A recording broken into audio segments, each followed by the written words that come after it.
Hello friends, today we will discuss how business can be made more friendly. आज हम चर्चा करेंगे कैसे एक फ्रेंडली बिजनेस एनवायरनमेंट बनाया जाए। हमारी केंद्र सरकार, राज्य सरकारें सभी इन्वेस्टर सबमिट करती हैं और विदेशी कंपनियों को, बड़ी बड़ी कंपनियों को बताती हैं कि कैसे वो बिज़नेस को फ्रेंडली बना रहे हैं, उनसे निवेश करने के लिए कहती हैं। और कई बार विदेशी कंपनियां अपनी शर्त लगा देती हैं और उसमें बहुत सारी ऐसी शर्तें होती हैं जो कि लंबे समय में शायद हमारे हित में नहीं होती।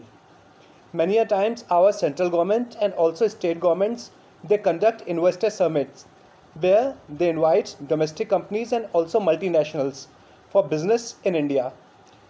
However, at times these multinationals put conditions which are not friendly to our nation in long term. बेहतर ये होगा कि हमारी सरकारें जो छोटा व्यापारी है उसे बढ़ाएं, छोटे व्यापारों को बढ़ाएं, जिससे कि रोज़गार बढ़े और देश की तरक्की दूर दराज के क्षेत्रों में जाए। Better would be if we encourage our small trader so that business grows and also development is taken to the remote rural areas. बहुत सारे लोग ये कहते हैं कि ब्याज दरें कम करने से व्यापार बढ़ेगा। Many people think just by reducing rate of interest business will increase. लेकिन एक चीज़ का ध्यान रखिए, भारत में बहुत बड़ा ऐसा वर्ग है जो कि पूंजी बचाता है और उसको एक फिक्स रिटर्न चाहिए होता है। There is huge amount of group in India which is saver and they look for certain fixed interest.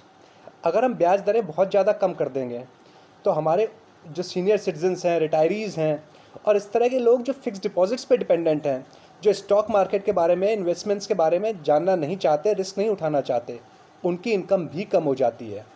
If we are reducing rate of interest too much, we are also reducing the income of old age people, retirees, people who want to keep money in fixed income assets, who don't want to get into riskier assets like stock market.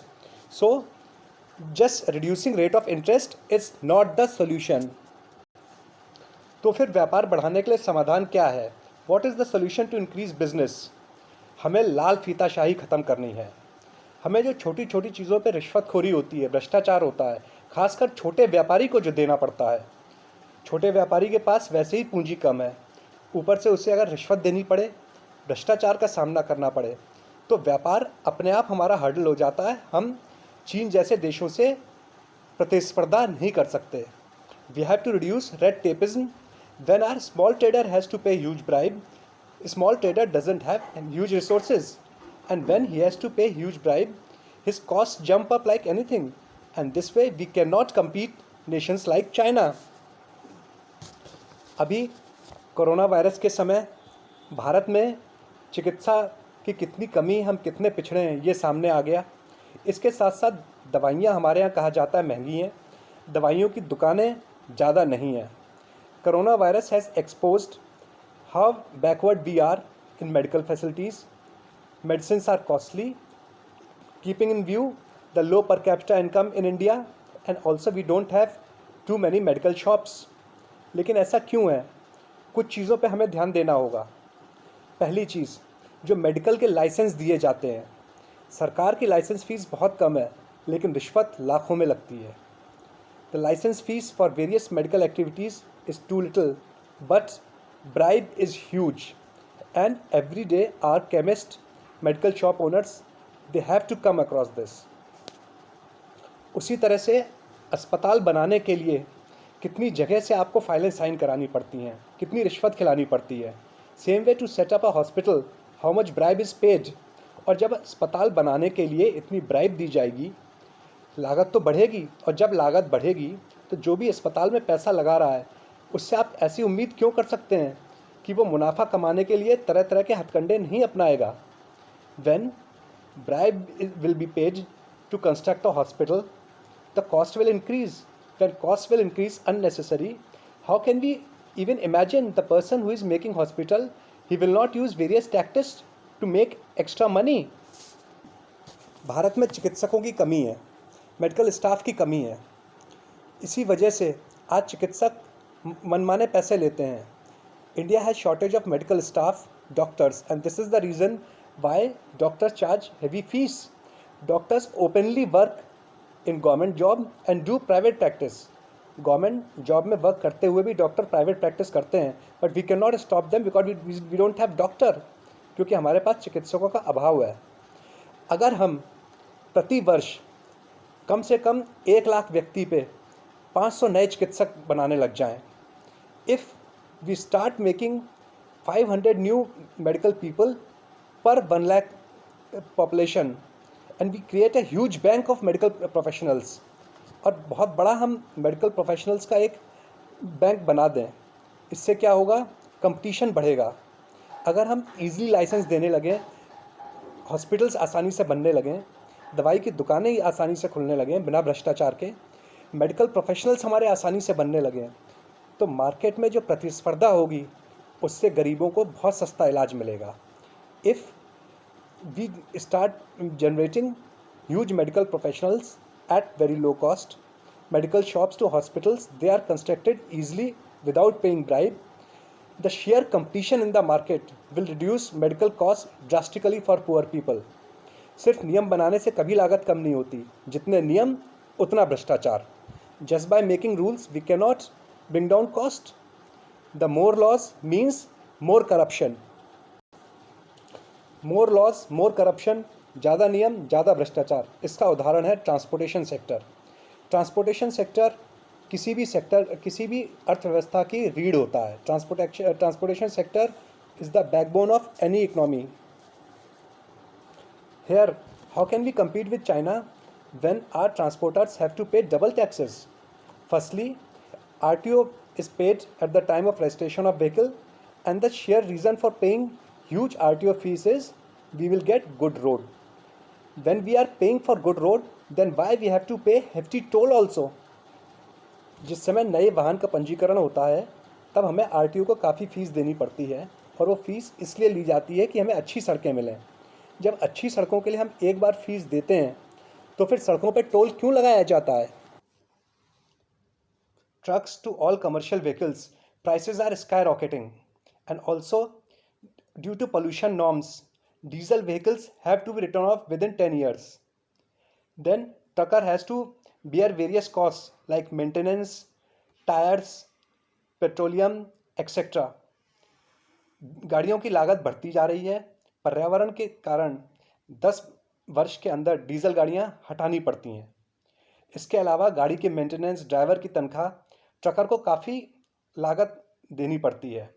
उसके बाद भी RTO को अलग से पैसे देने पड़ते हैं. ये माना जाता है ट्रकिंग इंडस्ट्री जितनी रिश्वत देती है उतनी सरकार को ट्रकिंग इंडस्ट्री से आमदनी नहीं होती. It is assume the amount of bribe paid by trucking industry is much more than the earning by from trucking industry to the government. तो जब ऐसे हालात रहेंगे, क्या हम चीन से compete कर सकते हैं? Due to such condition can we compete with China? बेहतर ये होगा जब ट्रक का रजिस्ट्रेशन किया जाता है या किसी भी कमर्शियल व्हीकल का रजिस्ट्रेशन किया जाता है तो उसकी जितनी मैक्सिमम पेलोड कैपेसिटी मैन्युफैक्चरर बता रहा है उसी हिसाब से उसका रजिस्ट्रेशन किया जाए, और उससे उस टाइम आप रजिस्ट्रेशन फ़ीस ले लीजिए, लेकिन आरटीओ बीच में बिल्कुल ना रोकें ना चालान काटें, क्योंकि ये जो भ्रष्टाचार है ये लागत बहुत बढ़ाता है. At the time of registration of any commercial vehicle, fees should be taken on the basis of maximum payload capacity given by manufacturer. After that, RTO should not be allowed to stop the commercial vehicle because it increases corruption, it increases cost many folds. Same way, power sector में भी यही है. Same is the story of power sector, where the industry that gives employment, you expect industry to compete with rest of the world, but you should give cheaper power. अगर आप अपनी industry से उम्मीद करते हैं जॉब्स दे, दुनिया भर की उद्योगों से प्रतिस्पर्धा करे, तो उनको पावर तो सस्ती दीजिए. But we are giving costless power to the industry, लेकिन हम इंडस्ट्री को सबसे महंगी पावर दे रहे हैं. क्यों नहीं हम ऑल्टरनेट सोर्स ऑफ एनर्जी बढ़ाते हैं, विंड, सोलर वगैरह? Why don't we increase and encourage solar, wind etcetera alternate source of energy at affordable cost, so that our power cost is reduced, power is easily and very cheaply available to all. Then waste recycle. It is very important area. Waste recycle हमारे देश में बहुत job create कर सकता है, लागत बहुत बढ़ा सकता है। इस पे गवर्नमेंट बिजनेसेस दोनों को वर्क करना होगा। आज केवल पुलिस थानों में चले जाइए, कितने वाहन, कितना लोहा, कितने मेटल सड़ रहे हैं। बस डिपोट्स में कितनी बसेस सड़ रही हैं। There should be mass recycle of waste. Go to any police station, bus depots, you find huge metal being getting rotten. तो अगर हम ठीक से वेस्ट रिसाइकल करें, मेटल्स को ठीक से रिसाइकल करें, प्लास्टिक को ठीक से रिसाइकल करें, ग्लास को ठीक से रिसाइकल करें, हमारी लागत काफ़ी कम हो सकती है। If we properly recycle metal, plastic, glass etcetera, our cost can reduce drastically. Only then we can create more jobs, we can compete with rest of the world. हम पूरी दुनिया से अच्छी तरह प्रतिस्पर्धा कर पाएंगे, ज़्यादा से ज़्यादा जॉब्स क्रिएट कर पाएंगे। गवर्नमेंट को इमीडिएटली स्टेप्स लेने चाहिए जिससे कि जो ग्रास रूट लेवल पे व्यापारी है उसे ब्राइब ना देनी पड़े। Government should take steps to ensure the trader at grass root level is not forced to pay bribe. कई बार जीएसटी के नाम पे इंस्पेक्टर्स आके खड़े हो जाते हैं। हर व्यापारी तो टैक्स एक्सपर्ट नहीं है, every trader is not a tax expert, but in name of GST, in name of income tax, tax authorities stand in front of trader and force him to pay bribe. मैं एक चीज़ पूछता हूँ, क्या सारे के सारे सरकारी अमले में काम करने वाले लोग पूरी तरह ईमानदार हैं? Are all the people who are working in government machinery fully honest? You are trader is paying you tax, trader is giving employment, but you are calling him thief. Trader आपको टैक्स दे रहा है, आपके यहाँ job create कर रहा है और आप उसे चोर बोल रहे हो। क्या इस तरह हम ग्रो करेंगे? Can we grow this way? अगर आज चीन पूरी दुनिया पे छाया है, इंग्लैंड पूरी दुनिया पे 300 साल राज करके गया, अमेरिका ने काफ़ी समय तक राज किया। If today China has conquered the entire world economy wise, Britain ruled the world for 300 years, USA ruled the world, it's because of their entrepreneur, अपने व्यापारियों की वजह से। और ऐसा नहीं उनके व्यापारी पूरी तरह पाक साफ हों। Their traders were also not angels, but government supported their traders. हमारे भी व्यापारियों को, खासकर छोटे व्यापारियों को सरकार का सपोर्ट मिलना चाहिए। हम चोर नहीं हैं। अगर हमारे पास कोई पैसा आता भी है तो हम उधार दे के दूसरे का काम चलवाते हैं। If a trader has excess money, he gives credit and helps others also to run their business. हमें इस चीज़ को समझना होगा। हम अपने व्यापारी को बढ़ाएंगे तभी देश तरक्की करेगा, व्यापार से भ्रष्टाचार मिटाएंगे तभी हमारी लागत कम होगी, तभी हम दुनिया में आगे बढ़ पाएंगे। If our trader progresses, only then the nation will progress in the world. वंदे मातरम। जय हिंद।